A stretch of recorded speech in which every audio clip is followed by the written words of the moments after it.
Welcome to Natural Health Talk, your go-to podcast for all things related to holistic wellness, natural remedies, and living a balanced, healthy lifestyle. Be sure to visit our sponsor, topnaturalhealth.com, for special promo code pricing on all of the products mentioned in our episodes. Hey everyone, and welcome to a deep dive into something I think we've all probably had to deal with at some point, scars. Yeah. We're exploring natural ways to reduce how they look, all based on a recent guide from topnaturalhealth.com. Oh, it's a really good topic. Yeah. Because, scars, they're so common. Right. And they can come from anywhere, whether it's like a kitchen mishap or something more serious like surgery. Mm-hmm. And, it's totally natural to want to minimize how they look. And this guide we're looking at today has some really good DIY methods. Yeah, and I like that it uses stuff you might already have at home. Exactly. Like you don't need a whole bunch of fancy ingredients. Yeah, before we get into the home remedies themselves though, I'm curious from a scientific standpoint when we're talking about scars, what's actually happening there? Why do some scars fade quickly and others stick around forever? Yeah, that's a great question.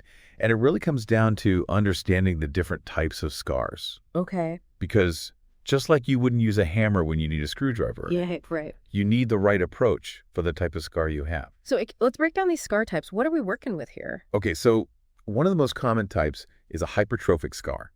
And those are the ones that kind of rise up from the skin. Okay. They often look red or kind of purplish. And basically what's happening is your body's producing too much collagen as the wound heals, which creates that raised look. So it's like an overzealous repair job. Exactly. Okay. Now, there are also keloids, which are similar to hypertrophic scars. They also involve too much collagen. But keloids, they can actually grow beyond where the wound originally was. And they might be itchy or even tender to the touch. Ooh, those sound trickier. Yeah, they can be. What about scars that are more depressed or sunken in? Right. So those are atrophic scars, and they're often caused by things like acne or chickenpox. Okay. They happen when you lose actual tissue during healing. So it leaves that indentation in the skin. Gotcha. So depending on what type of scar we're dealing with, are there remedies that work better than others? Absolutely. And that's why figuring out your scar type is so important. Okay. Because something that might work wonders on a raised hypertrophic scar might not do much for an atrophic scar. That makes total sense. Let's talk about natural ways to deal with them. What are some of the top contenders that caught your eye from the topnaturalhealth.com guide? Well, one that always stands out to me is aloe vera. And it's not just for sunburns. Aloe vera is amazing at boosting collagen production, which is the key to healthy skin and scar healing. Interesting. I usually just think of aloe vera as soothing and cooling. I didn't realize it had that direct of an effect on collagen. It really does. It's kind of a powerhouse.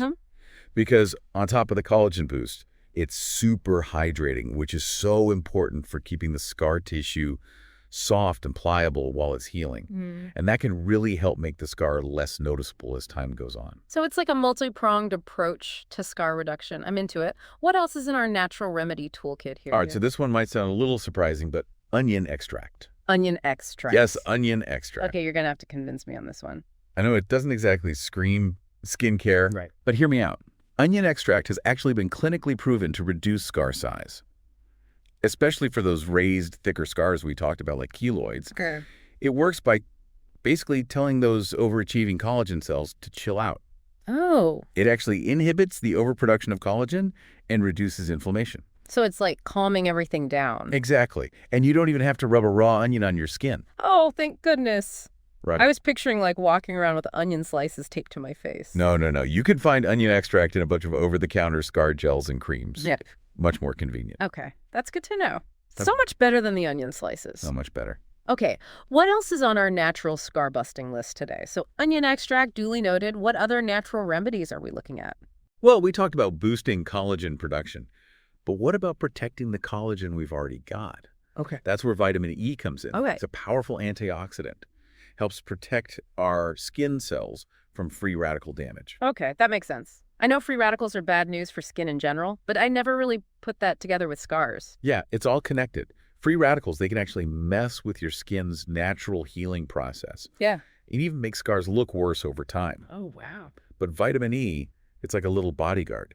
It neutralizes those free radicals, and it helps create a healthier environment for your skin to repair itself. So it's like we're giving our skin its best shot at healing right from the start. Exactly. I like it. Okay, so I have to admit, I'm a huge fan of this next one, especially in the kitchen.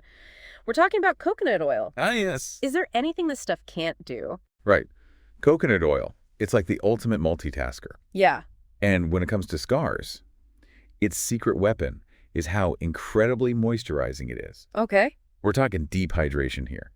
The kind that can really soften scar tissue and make it less noticeable. That makes a lot of sense. When I think about the scars I'm self-conscious of, it's usually the ones that feel kind of dry and rough. Exactly. And on top of the moisturizing, coconut oil also has anti-inflammatory properties, which can help with any redness or irritation around the scar. Okay.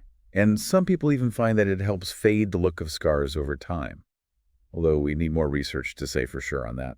Yeah, but even still sounds like a win-win to me, especially since, like you said, most of us probably have coconut oil at home already. Exactly. So versatile. Okay, speaking of things you probably already have, the topnaturalhealth.com guide also mentioned lemon juice. I'm curious about that one. Yeah, lemon juice is interesting. It's got citric acid in it, which basically acts as a natural bleaching agent. So it can be good for lightening dark scars or evening out skin tone. Oh. But, and this is a big but, lemon juice can also make your skin more sensitive to the sun. Oh, so using lemon juice on a scar without sunscreen is a no-go. Pretty much, yeah. If you're going to try lemon juice on your scars, you really got to be on top of the sunscreen. Okay. Even on cloudy days. Yeah. And like with any new remedy, it's always a good idea to do a patch test first. Right. Just to make sure your skin doesn't react badly. Great advice. Okay, so I know the guide we're looking at is all about natural remedies, but it did mention something called silicone gel sheets, which aren't exactly something you whip up in your kitchen, but I've heard dermatologists recommend them. So what's the deal with those? So silicone gel sheets are really great for a lot of different types of scars. And dermatologists recommend them because they're non-invasive and they've been clinically proven to work. They work by creating a protective barrier over the scar, which helps regulate moisture and collagen production. So it's like we're creating this ideal healing environment. Exactly. Okay. Because they're so gentle, you can even use them on sensitive skin. That's great. You can usually find them at most drugstores too. Okay. So they're pretty accessible. This is all such good information. We've covered so much. Aloe vera, onion, extract, silicone gel sheets. I think what I'm taking away from all of this is that you don't need fancy, expensive treatments to see results. A lot of this stuff we can easily work into our routines. Yeah, I think that's a really important takeaway. And it's so cool to me that even though these remedies are natural and often things we already have, they're working on these really complex biological processes to actually improve how scars look. It's true. It's not just about masking the scar. It's about really supporting your skin's ability to heal. Exactly. Okay. So before we go too crazy with all these remedies, what are some things that our listeners should keep in mind when they're starting their own scar-reducing journeys? Yeah. So the biggest thing is to be patient. Yeah. These remedies, they take time to work. We're talking weeks or even months of consistent use to see a real difference. That's where I think a lot of us go wrong, right? We try something for a few days, don't see a miracle, and give up. It's so true. But consistency is key with skincare in general. Absolutely. It's about making these remedies a part of your routine and giving them time to do their thing. So patience and consistency. What else is important? I also say that combining different approaches can be really effective. Okay. So for example, you could apply aloe vera after using lemon juice to soothe and hydrate your skin. Okay. Or you could use coconut oil as a carrier oil for a drop or two of a scar-reducing essential oil, like lavender or frankincense. Oh, I love that idea. It's like we're creating our own little personalized scar-reducing potions. Exactly. I love it. It's true. It's like we're mixing up our own little concoctions. Right? Speaking of combining approaches, though, I'm curious about something that the topnaturalhealth.com guide mentioned that we haven't talked about yet. Scar massage? Oh, yeah. Have you looked into that at all? Yeah.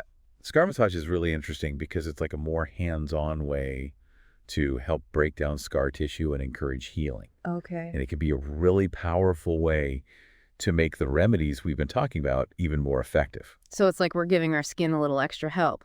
Exactly. Okay. Gentle massage can really help improve blood flow to the area, which brings in oxygen and nutrients that are so important for healing. Mm-hmm. And it can also help soften and flatten the scar tissue over time. That makes sense. I bet it also just feels really good to like give those areas a little extra TLC. Oh, absolutely. And the best part is you don't need any special equipment or anything to do it. Right. You could just use your fingertips and gentle circular motions. Easy enough.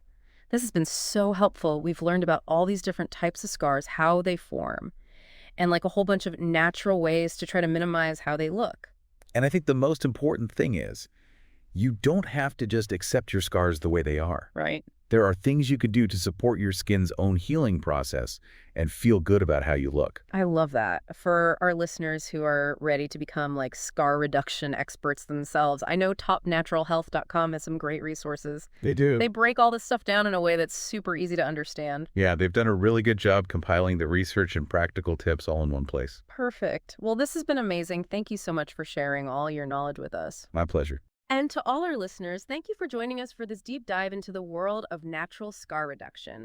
We hope you learned a ton and feel ready to try out some of these techniques. Until next time, happy healing, everyone. From all of us here at Natural Health Talk, thanks for listening. Be sure to subscribe and don't forget to visit our sponsor, topnaturalhealth.com, for special promo code pricing on all of the products mentioned in this episode.